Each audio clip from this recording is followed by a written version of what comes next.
नमस्कार, आप सभी दर्शकों का बहुत बहुत स्वागत है बेहद चर्चित शो स्पॉटलाइट में। दर्शकों, इस मंच के माध्यम से, इस कार्यक्रम के माध्यम से हम चर्चा करते हैं शिक्षा, स्वास्थ्य, प्रतिष्ठा, रोजगार के बारे में। हमारे साथ स्टूडियो में मौजूद है पूनम कालरा जी, जो मोटिवेशनल स्पीकर हैं, साथ साथ आप काउंसलर भी हैं जो लोगों की समस्याओं का समाधान करती हैं। तो स्वागत करते हैं पूनम कालरा जी का स्टूडियो में। पूनम जी, बहुत बहुत स्वागत है आपका। नमस्कार। नमस्ते पूनम जी, काउंसलिंग कोई बहुत आसान काम नहीं होता। लोग अपनी समस्याओं का सॉल्यूशन नहीं ढूंढ पाते हैं। ऐसे में आप समाज में, देश में इतने सारे लोग हैं, मेरे पास फीडबैक है कि जिनकी समस्याओं का आपने निदान दिया है और आपसे लोग लगातार जुड़ते चले जा रहे हैं। कैसे आपने ये काउंसलिंग की फील्ड जो है वो चूज की? कैसे आपको लगा कि काउंसलिंग के क्षेत्र में आना चाहिए? ऐसा है कि जब मैंने देखा कि लोगों की बहुत सारी प्रॉब्लम्स होती हैं, छोटी बड़ी सब, और लोग बहुत परेशान रहते हैं, और जब मैंने धीरे धीरे स्टार्ट किया तो मैं लोगों की प्रॉब्लम सॉल्व कर पाई बहुत ही इजीली।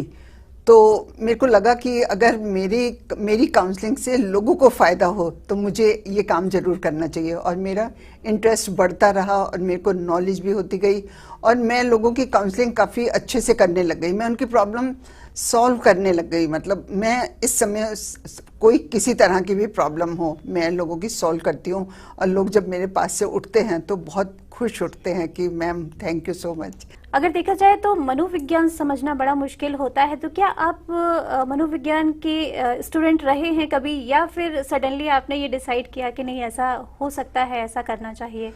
नहीं, मैं ऐसी स्टूडेंट नहीं रही, लेकिन मैं जब मतलब पब्लिक में देखती हूँ और अपने रिलेटिव्स होते हैं, फ्रेंड सर्कल होते हैं, तो जब ऐसे मैंने देखा कि मैं नॉर्मल भी बहुत सारे लोगों की प्रॉब्लम सॉल्व करती थी बहुत सालों से।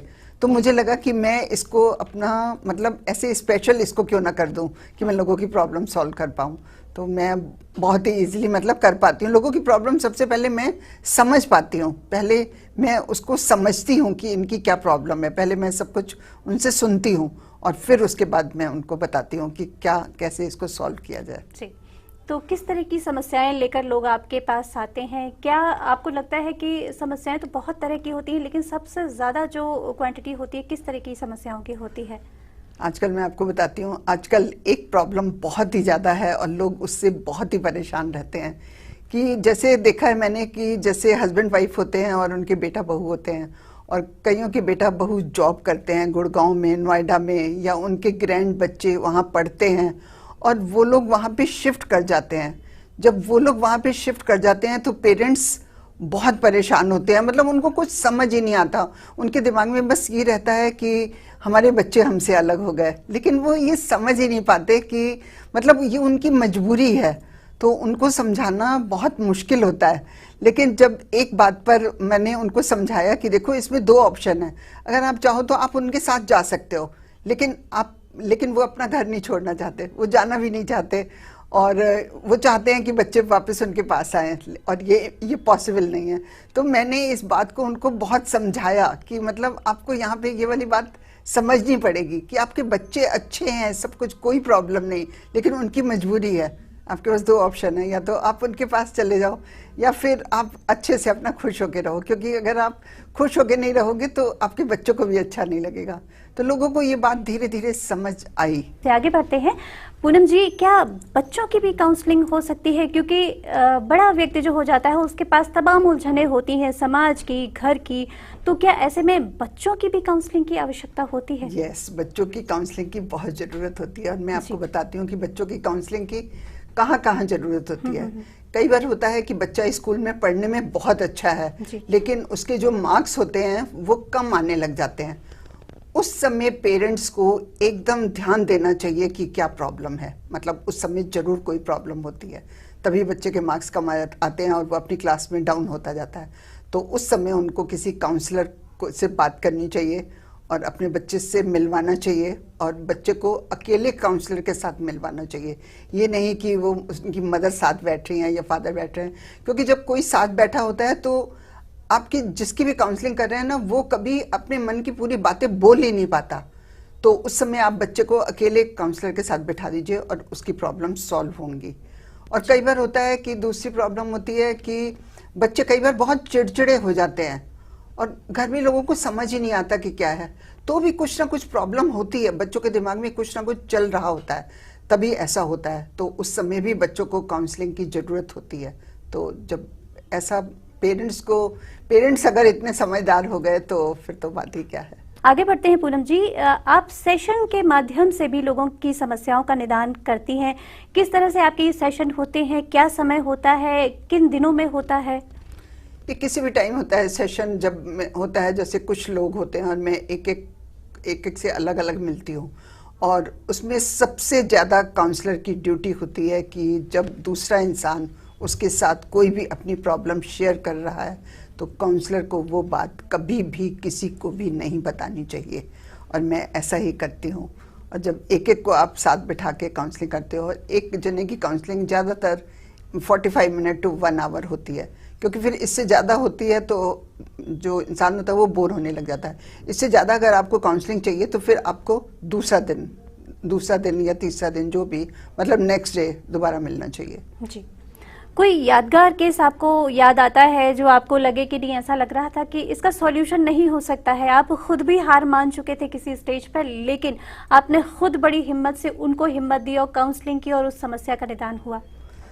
मैं बताती हूँ आपको, एक बहुत ही छोटी सी बात थी, मतलब बहुत ही छोटी सी बात थी मेरे लिए तो। एक मेरी फ्रेंड है और उसके मदर फादर और उनका जो बेटा बहू वो उनसे अलग हो गए, और आप सोचो कि अलग भी कहाँ हो गए, उनके घर से 4-5 घर दूर तक थे वो। और उनकी मदर इतनी परेशान रहती थी बिल्कुल, बहुत ही ज़्यादा, मतलब उनके घर के लोग उनको समझा नहीं पाते थे। तो उनकी बेटी ने मेरे से बात की कि मैम आप मेरी मॉम से बात करो, कि मेरे डैड तो ठीक है लेकिन मेरी मॉम बहुत परेशान है। फिर मैंने उनको समझाया तो पहले तो उनको नहीं समझ आ रहा था, पहले तो वो मेरी बात सुनने को तैयार ही नहीं थी कि नहीं आपको नहीं मालूम ऐसा कैसे होता है, बच्चा जब घर से बाहर चला जाता है तो सब कुछ। तो फिर मैंने उनको समझाना बहुत मुश्किल था। मैंने कहा आप क्या चाहते हो, कि वो आपके घर में रहें और हर समय आपका झगड़ा होता रहे? आप बताओ, आप ये चाहते हो? उन्होंने कहा नहीं।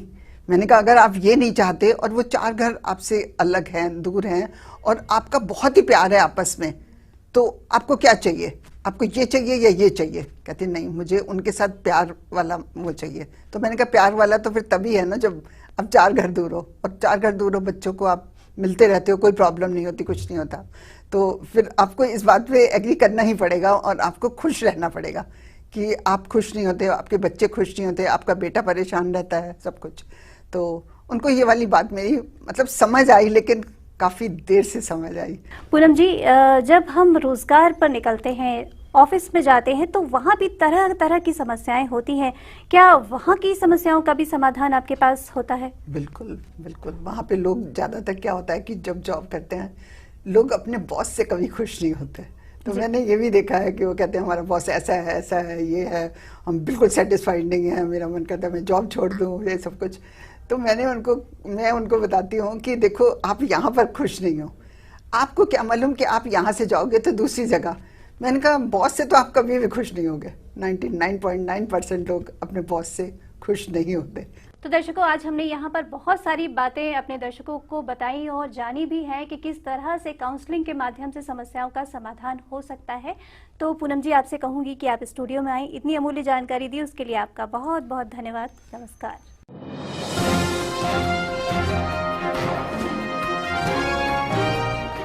दर्शकों, इस खास कार्यक्रम के माध्यम से हम हमेशा आपको रूबरू कराते हैं ऐसे खास शख्सियत से जिन्होंने ना सिर्फ अपने जीवन में कामयाबी हासिल की है, बल्कि अपने जीवन से दूसरे के जीवन को भी प्रभावित किए है, वो भी सकारात्मक रूप में। ऐसी ही एक खास शख्सियत हमारे साथ आज भी इस कार्यक्रम में मौजूद हैं। जी हाँ, हम बात कर रहे हैं डॉक्टर राकेश शर्मा जी की, जो कि चेयरमैन हैं Holi group of schools and colleges Delhi NCR के। साथ ही साथ वो फॉर्मर डायरेक्टर भी है दिल्ली नागरिक सहकारी बैंक लिमिटेड के। साथ ही साथ वो फॉर्मर लेक्चरर भी है कॉमर्स में और director of education GNCT Delhi हैं। साथ ही साथ president Vikaspuri welfare club Delhi है और साथ ही साथ founder trustee of Khatu Shyam ji मंदिर दिल्ली के हैं। जी हाँ, तो आइए मिलकर उनका स्वागत करते हैं। जी, जैसा कि अभी मैंने आपका परिचय हमारे दर्शकों से कराया, आपने बहुत सारी ख्यातियां जो है हासिल की हुई है, लेकिन इस सफर की शुरुआत कैसे हुई और ये सफर कैसा रहा? मैडम, मैं आपको बता दूं, I am very much down to earth. ठीक है, बहुत ज़मीन से जुड़े हुए हैं हम, और जीवन में बहुत ही संघर्ष किया है। जब पढ़ने की उम्र थी खूब जम के मैंने पढ़ा, ठीक है ना, और उसके बाद आपने M.Com किया दिल्ली यूनिवर्सिटी से, B.Com किया, देन उसके बाद MA इकोनॉमिक्स किया, then B.Ed, then M.Ed, then PhD, ठीक है। और उसके बाद अपने स्कूल और कॉलेजेस, मेरे फादर भी एजुकेशन में रहे हैं, मेरे फादर भी टीचिंग में रहे हैं, और शुरू से ही हमें जो संस्कार मिले हैं वो इस ढंग के मिले हैं कि दूसरों के लिए जो भी आप अच्छे से अच्छा कर सकते हो वो करो। और मैं समझता हूँ एजुकेशन से बढ़ के दुनिया में कोई अच्छा काम नहीं है। एजुकेशन सेक्टर और हेल्थ सेक्टर दुनिया का सबसे अच्छा सेक्टर है। आप लोगों की एजुकेशन के थ्रू कितनी भी सेवा करो उतनी ही कम है। और उसी दृष्टिकोण से जो मेरे पिताजी और माताजी का एक सपना रहा है और उन्होंने इसकी नींव रखी थी, हम तो उस पौधे, लगाए हुए पौधे को सींच रहे हैं और आगे बढ़ा रहे हैं। रही हमारे स्कूल और कॉलेज की बात, हमारे स्कूलों में बच्चों को ऑलराउंड डेवलपमेंट की तरफ बहुत ध्यान दिया जाता है। हमारे स्कूल के बच्चे जहां ऑल इंडिया टॉपर रहे हैं और एजुकेशन में सबसे आगे हैं, स्पोर्ट्स में सबसे आगे हैं, वहाँ हमारे यहाँ मॉरल एजुकेशन के ऊपर बहुत स्ट्रेस दिया जाता है। क्योंकि मेरा मानना है जहाँ एक अच्छा डॉक्टर, अच्छा इंजीनियर, अच्छा IAS ऑफिसर हम बनाते हैं, हम एक प्रोडक्ट देते हैं, उन सबसे ज़्यादा ज़रूरी एक अच्छा इंसान होना ज़रूरी है। और अच्छा इंसान जब बनेगा वो, जब उसको हम उस बच्चे का सर्वांगीण विकास करेंगे। तो अपने टीचर्स को भी हम डिस्कशन में यही बताते हैं कि बच्चे का हमें सर्वांगीण विकास करना है। Our motto, main motto is all round development of the child. और उसके लिए हम स्कूल में तरह तरह की एक्टिविटीज़ कराते रहते हैं, तरह तरह की कॉम्पिटिशन्स कराते रहते हैं।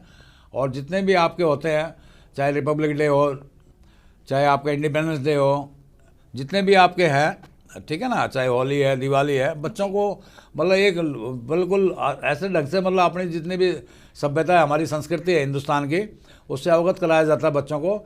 और बच्चों और पेरेंट्स को मैं समझता हूँ इतना अच्छा लगता है, और वही हमारे स्कूल और कॉलेज की सफलता है। बिल्कुल। और जो हमारा जो मोटो है वो भी यही है कि हमें एक अच्छे, जब टीचर को राष्ट्र निर्माता कहा जाता है, तो राष्ट्र निर्माता से ऊपर तो कुछ भी नहीं है। मेरा मानना है डिग्निटी को मेंटेन करते हुए जब आपको राष्ट्र निर्माता कहा जाता है तो आपको दूसरों के लिए मिसाल बनना चाहिए। लोग आपकी तरफ देखते हैं, आपको नीचे से ऊपर तक वॉच करते हैं कि आपका क्या पहनावा, आपका क्या बातचीत करने का ढंग है, ठीक है। तो ये सब चीज़ें हमें एक आदर्श स्थापित करना होता है जीवन के अंदर। और वो कहते हैं कि life is education and education is life.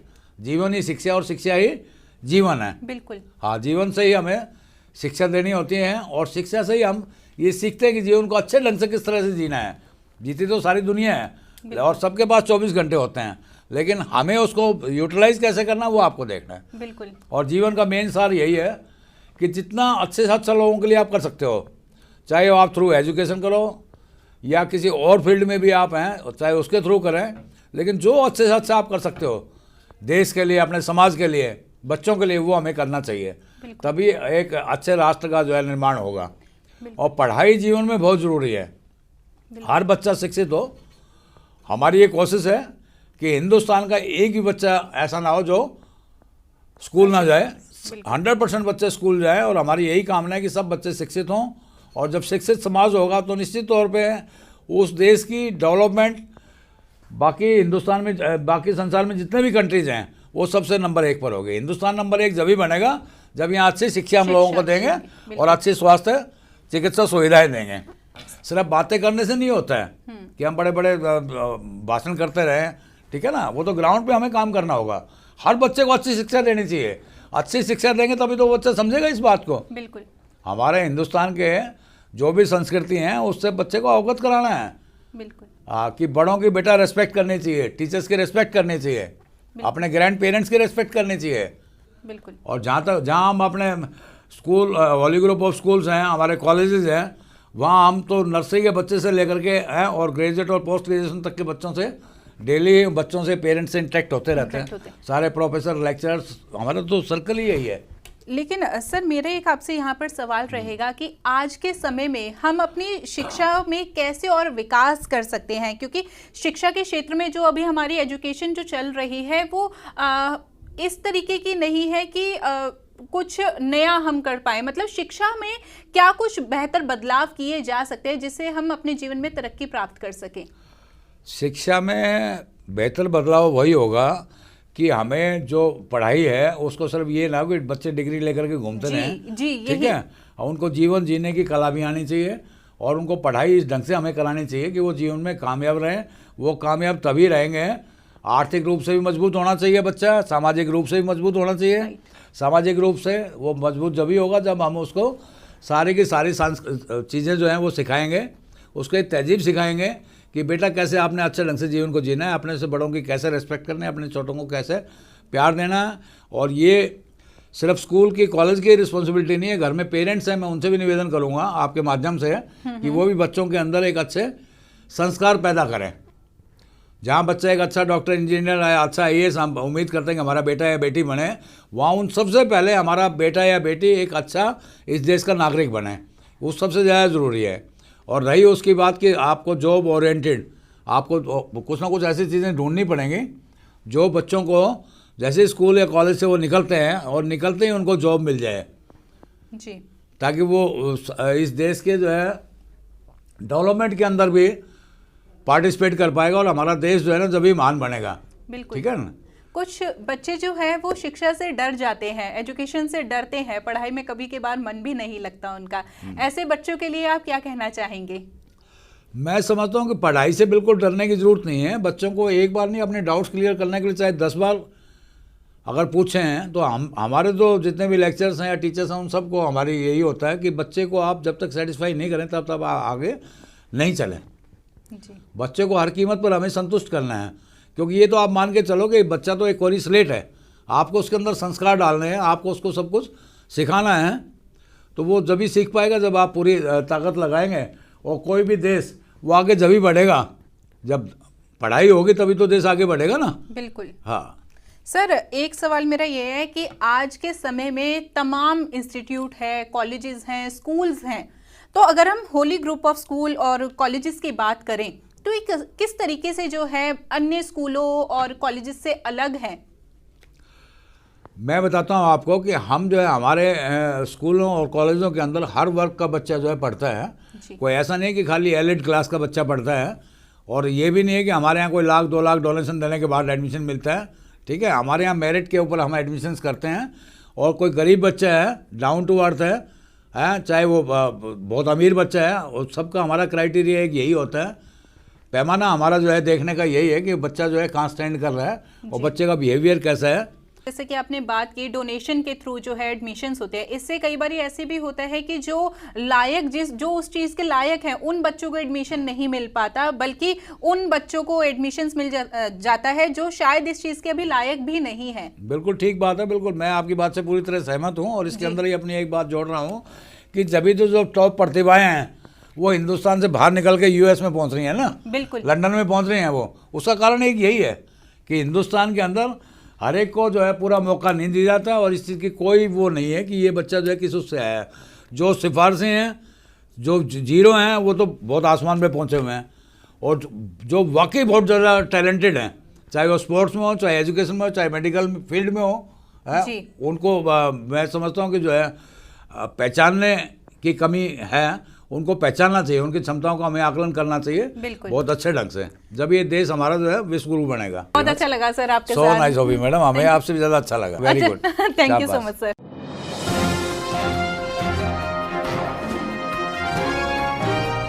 नमस्कार, आप सभी दर्शकों का बहुत बहुत स्वागत है कार्यक्रम स्पॉटलाइट में। दर्शकों, आज हम बात करेंगे कुमार प्रशांत मानव जी से, जो जाने माने लेखक हैं, साथ ही आप सीनियर एडवोकेट भी हैं। स्वागत करते हैं प्रशांत जी का स्टूडियो में। प्रशांत जी, आपका बहुत बहुत स्वागत है। नमस्कार। नमस्कार प्रशांत जी, आपका जो प्रोफेशन है वो आप एडवोकेट हैं, लेकिन जो आपकी रुचि है वो साहित्य में है और आप बड़ी बड़ी किताबें लिखते रहे हैं। और इस समय जो आपका संकल्प है अच्छे विचारों को लोगों तक पहुंचाने का है। मैं जानना चाहूँगी कि किस तरह से इसमें आपकी रुचि बढ़ी, लेकिन उससे पहले आपका जीवन परिचय कि क्या रहा आपका जीवन काल। धन्यवाद। मैं थोड़ा सा बहुत संक्षेप में और शॉर्ट में बताना चाहूँगा जी कि मैं एक एडवोकेट हूँ, ये सर्वविदित है, लेकिन शुरू से मेरे मन के अंदर एक लगन और एक ऐसी एक आग रही समाज और मानवता और देश के कुछ लिए कुछ करने की। और कुछ मेरी थिंकिंग जो है कुछ लोगों से हमेशा अलग रही। जो और लोग सोचते हैं मैं वो नहीं सोचता। शुरू से मेरे साथ ये रहा कि बिल्कुल मेरी सोच ईश्वर ने अलग रखी है हमेशा। ये प्रभु का करिश्मा है और उसकी मैं कहता हूँ कि उसी की दया और उसी का मेहरबानी है जो आज उसने मुझे इस काबिल बनाया कि अपने थॉट्स को मैं जन मानस तक पहुँचा सकूँ। और उस ये एक्चुअली मेरा पेशा बिल्कुल अलग है और एक लेखनी एक बिल्कुल अलग है। लेकिन ये कोविड के टाइम में 2020 में जब मुझे लगा कि लोग बाग इस तरह से जा रहे हैं और बड़ा धक्का लगा कि पूरी दुनिया में लाखों लोग मर रहे हैं, तो मुझे लगा कि ये तो बड़ा कुछ गलत हो रहा है और हम लोग इस तरह से जा रहे हैं बिना जीवन की सच्चाई को जाने, बिना जीवन के सच्चे पथ को जानकर उस पर चले बगैर हम इस तरह से गुजर रहे हैं। बड़ा अफसोस मुझे देख के हुआ।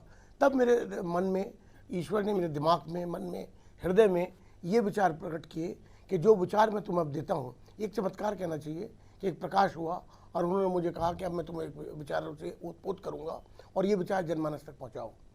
तो मैंने वो अपनी लेखनी लिखवा रहे हैं प्रभु, लेकिन मैं एक टाइपिस्ट या एक स्टेनो की तरह मैं लिखता रहा और वो मैंने विचार लिखे और वो मैं शुरू में व्हाट्सएप पे भेजता रहा। तो मैंने स्टार्ट किया व्हाट्सएप से। व्हाट्सएप ग्रुप मेरा बहुत बढ़ता गया। तो उससे क्या हुआ कि वो वर्ल्ड में भी चारों तरफ फैल गया। तो वो अच्छे विचार मेरे बहुत पॉपुलर हो गए। तो धीरे धीरे जब अच्छे विचार पॉपुलर होते गए तो ईश्वर ने मुझे ये और दूसरा वो दिया कि भाई इसको आप बुक शेप में लाओ, क्योंकि ये विचार आप व्हाट्सएप पे दे रहे हो तो व्हाट्सएप तो लोग बात डिलीट भी कर देते हैं। 7-8 व्हाट्सएप के बाद अपने आप ऑटोमेटिकली डिलीट करने की वो लगा देते हैं उसमें क्लॉज।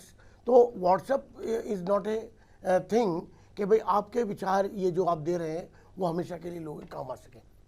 तो इसलिए मैंने जो है फिर ये बुक की शेप में इसको लिखना शुरू किया और पहला एडिशन मेरा 26 सितंबर 2021 को लॉन्च हुआ, जिसमें मेरे 100 थॉट्स उसमें आए। वो इस समय आउट ऑफ प्रिंट है, वो भी प्रिंट में लगा गया हुआ है। फिर उसके बाद सेकंड एडिशन लॉन्च हुआ 100 थॉट्स का, ये हुआ 18 सितंबर 2022 को। फिर उसके बाद में थर्ड एडिशन जब मैं इंडिया आ गया 17 अप्रैल 2023 में, उसके बाद ये 30 अप्रैल 2023 को इसकी लॉन्चिंग हुई। ये इसमें भी 100 थॉट्स है और कुल मेरे जो अब तक व्हाट्सएप पे थॉट्स हो चुके हैं वो करीब 800 थॉट्स हो चुके हैं, जिसमें अभी 300 थॉट्स आए हैं। तो अभी करीब 5 एडिशंस वॉल्यूम और पेंडिंग है जो धीरे धीरे आएंगे। तो इसके माध्यम से मैं केवल अपने दर्शक हैं उनको यही बताना चाहता हूँ कि इस किताब में जीवन के मंत्र लिखे हुए हैं। और फैक्ट बात तो ये मैं भी मानता हूँ कि जो आदमी बड़ा हो जाता है उसमें बदलने की शक्ति बहुत कम होती है। जो बच्चे होते हैं उनको आप आसानी से बदल सकते हैं क्योंकि वो एक डेलीगेट होते हैं, उनका दिमाग, उनका हृदय बहुत पवित्र होता है और वो बहुत जल्दी से किसी भी चीज़ को अडॉप्ट कर लेते हैं। उनके अंदर अडॉप्शन की पावर बहुत ज़्यादा होती है। इसलिए गॉड ने मुझे ये इंस्पायर किया कि आप इसको, चूँकि भारत का भविष्य, भारत के आगे आने वाले कर्णधार हमारे बच्चे हैं, तो गॉड ने ये इंस्पायर किया कि आप ये बुक बच्चों को डिस्ट्रीब्यूट कराइए जिससे कि उनका मॉरल ऊपर हो, उनको एक सही चलने की राह मिले और जीवन को ऊंचा उठाने के उनको विचार मिले। क्योंकि विचार ही मेरा मानना ये है कि विचार ही पूरे जीवन का एक, ये समझ लीजिए कि बेस है। अगर विचार आपके अच्छे हैं तो आपका जीवन बहुत अच्छा होगा और अगर विचार आपके ख़राब हैं तो आपका जीवन खराब होगा। तो विचार जो हैं वो बेस हैं। इसी बेस को लेके मैं चला और मैंने अब तक 50,000 किताबें बच्चों को फ्री स्कूलों में बंटवाई। सारे स्कूलों में जा रही हैं, इरेस्पेक्टिव यूपी बोर्ड है या ये CBSE बोर्ड है, कोई भी है, लेकिन सब में जा रही हैं क्योंकि ये दुनिया की पहली किताब ऐसी है कि जिसके अंदर एक तो इतने अच्छे थॉट्स हैं 100 थॉट्स, आज तक ऐसी किताब नहीं छपी। दूसरी, ये किताब दुनिया में पहली ऐसी है कि जिसके अंदर पहले तो इंग्लिश में थॉट है और 2 थॉट हैं, उसके पीछे उसकी हिंदी ट्रांसलेशन है। तो ये भी एक दुनिया की पहली किताब है जिसमें इंग्लिश और हिंदी दोनों आपको मिलेंगे। वो इसलिए पर्पज़ ये रहा कि ये किताब जो है पूरे वर्ल्ड में जा रही है, तो वर्ल्ड में और जगह हिंदी लोग बाग नहीं जानते, तो इसलिए मुझे विचार तो इंग्लिश में देने पड़े, लेकिन मैंने इंडिया के लिए उसको हिंदी ट्रांसलेट कराया और वो इसमें समावेश किया, जिससे कि यहाँ के सब लोग उसको पढ़ सकें। तो लेकिन ये प्रभु की बहुत बड़ी कृपा है कि ये किताब बहुत ज़्यादा पॉपुलर हो चुकी है और लोग बाग इसको मांगते हैं कि बुक ऑफ लाइफ चाहिए। तो एक बहुत बड़ी बात है। और लोगों के फ़ोन आते थे मेरे पास ऑस्ट्रेलिया में, जो माता पिता कहा करते थे कि और आशीर्वाद देते थे मुझे कि आपने जो किताब लिखी है ये तो कमाल की है। हमारे बच्चे जो पहले हमारे से नमस्ते भी नहीं करते थे, आज इस किताब को पढ़ के हमारे पाँव छू जाते हैं। तो मुझे बड़ा अच्छा लगा कि अगर इतना परिवर्तन हो रहा है तो ये तो बहुत अच्छी बात है। आपका जो पेशा है वो वकालत का है, तर्क संगत पेशा होता है एडवोकेट का, और जो साहित्य होता है वो हृदय से जुड़ा होता है, मन की भावनाएं जुड़ी होती हैं। तो ये संगम क्या माना जाए? मतलब आपका पैतृक कोई ऐसा पीछे से आपको कोई साहित्यिक जुड़ाव रहा है परिवार में, या स्वतः आपको ये रुचि हुई? नहीं, स्वतः ही रुचि हुई, क्योंकि मैंने जैसे पहले आपको बताया कि मेरा शुरू से ही समाज और देश के कुछ करने के लिए, मानवता को कुछ करने के लिए मेरा एक अंदर से बहुत लगन थी। तो उसी के परिणाम स्वरूप कुछ मेरे थॉट्स थे जो सब लोगों के सोचने से अलग थे। तो इसलिए वो मैंने उसको धीरे धीरे ईश्वर की कृपा से, उसके प्यार से मैंने उसको मूर्त रूप देना शुरू किया। और मुझे बड़ा अच्छा लगा कि ये सबको बहुत पसंद आए और इससे लोग बदल रहे हैं। इसमें जो मैंने 12 रूल ऑफ लाइफ दिए हैं, ये वास्तव में जीवन को बदलने के लिए। जानना चाहूंगी कि कौन से 12 रूल कौन से हैं जिनका जिक्र आप कर रहे हैं। और दर्शकों आपको भी दिखा दूं कि ये बुक आप देख रहे हैं, बुक ऑफ लाइफ, ये आप देख सकते हैं। इसमें ही विचारों का संग्रह है और बहुत ही खूबसूरत ये संग्रह है, जिनको पता चला है सुनकर कि किस तरह से लोगों के विचार बदल रहे हैं, जो भावनाएं हैं वो बदल रही हैं। तो आप भी इस पुस्तक को ज़रूर पढ़ें, क्योंकि विचार बदलना बहुत ज़रूरी है। क्योंकि जो बदलता समय है उसमें अगर विचार स्वस्थ होंगे तो जीवन अपने आप स्वस्थ और सरल हो जाएगा। आगे बढ़ते हैं प्रशांत जी, 12 रूल्स जिनका आप जिक्र कर रहे हैं, कौन से हैं ये 12? हाँ, ये मैं आपको बताता हूँ। इसमें मैंने जिक्र किया है, बहुत शॉर्ट में बताऊँगा आपको। पहला तो मैंने सबसे पहला मेरा ये रूल है लाइफ का कि हर आदमी को 24 घंटे में 15 मिनट देने चाहिए इस स्वचिंतन के लिए, सेल्फ रियलाइजेशन के लिए कि हमने पूरे दिन 24 घंटे में क्या किया। क्या हमने नेगेटिव किया, क्या हमने पॉजिटिव किया, क्या हमने केवल अपने लिए जिए या कुछ दूसरे के लिए भी हमने कुछ सोचा, या हम केवल अपने परिवार के लिए जिए या हमने देश और समाज के लिए भी कुछ सोचा या कुछ किया। तो अगर नहीं किया तो वो हमें आगे करना है, और अगर कोई नेगेटिव किया तो उसको छोड़ना है, पॉजिटिव किया तो उसको कंटिन्यू करना है। तो ये हर आदमी के लिए मैं सभी दर्शकों से ये प्रार्थना करना चाहूँगा कि हर आदमी ये रात को बैठ के 15 मिनट के, अपने 24 घंटे में केवल 15 मिनट ये सोचे मैंने क्या किया है पूरे जीवन में, पूरे दिन में। तो मैं नहीं इस चीज़ को सोच सकता कि ये जीवन बदल जाएगा आदमी का। वाकई जो विचारों के पुष्प थे उससे हमारा स्टूडियो तो महक उठा है, और हम उम्मीद करते हैं कि समाज भी, देश भी इससे महक उठेगा। और आपने जो अमूल्य समय दिया इतने अमूल्य विचारों के साथ, उसके लिए आपका बहुत बहुत धन्यवाद। नमस्कार। Thank you.